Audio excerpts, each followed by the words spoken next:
Blind यार।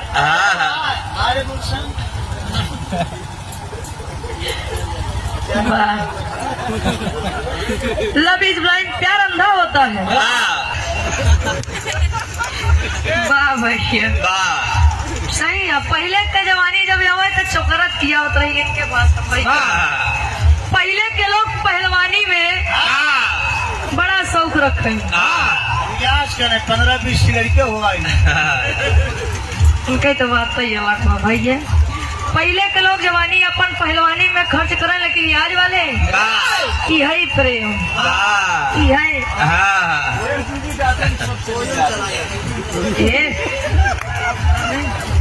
भैया। देखा था 1.5 GB डाटा वीडियो कॉलिंग चुक गया तो बाहर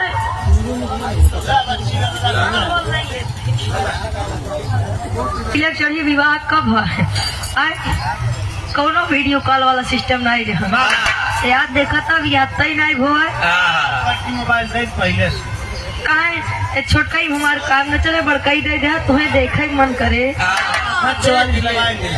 हाँ वीडियो कॉल तुरंत लगाइए भैया। पहले जवानी काम में खर्च होते रहे, लेकिन आज वाले जब प्यार किया तो डरना क्या, जब डरना तो फिर करना क्या। फांसी लगा के मरना क्या। वाह कहे प्यार व्यार के चक्कर में, अरे प्यार व्यार के चक्कर में सब घर परिवार छूट गई। बेगाना से प्यार बढ़ल, अब हमसे नाता टूट गई।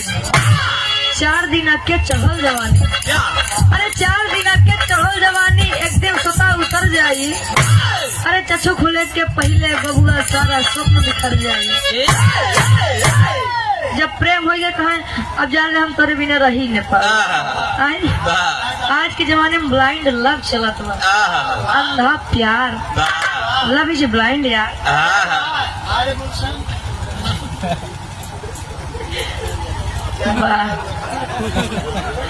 लव इज ब्लाइंड, प्यार अंधा होता है।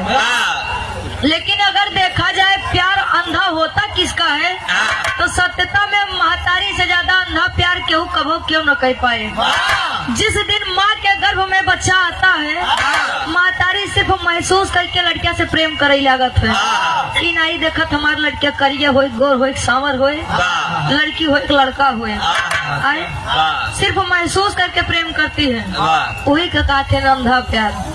यार 4 महीने बाद हो गया, पता लग दूसरी जगह भी यहाँ सेट हो गया। कहा जान ले हम तो जाबे करत तो पड़ गया। हाँ जान ली है। अगर तू हमार ना है तो केहू औरो के नहीं। बारे जमाना है, माई बाबू रोत रहे लड़कियां।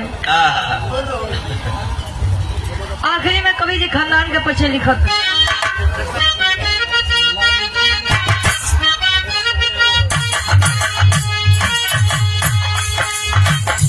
गुरुवर बिहारी देखा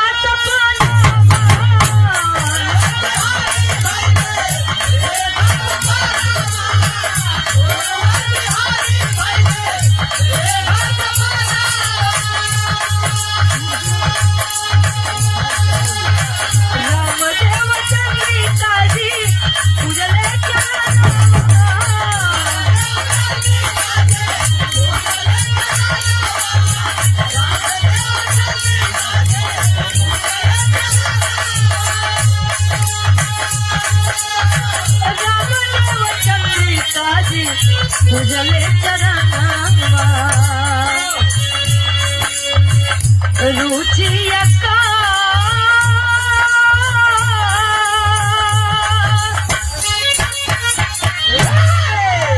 कहे रुचिया का अब तिलक के बयानामा हो। कहे रुचिया का तिलक के बखानावा हो। वर खोज भेजे राजा नाऊ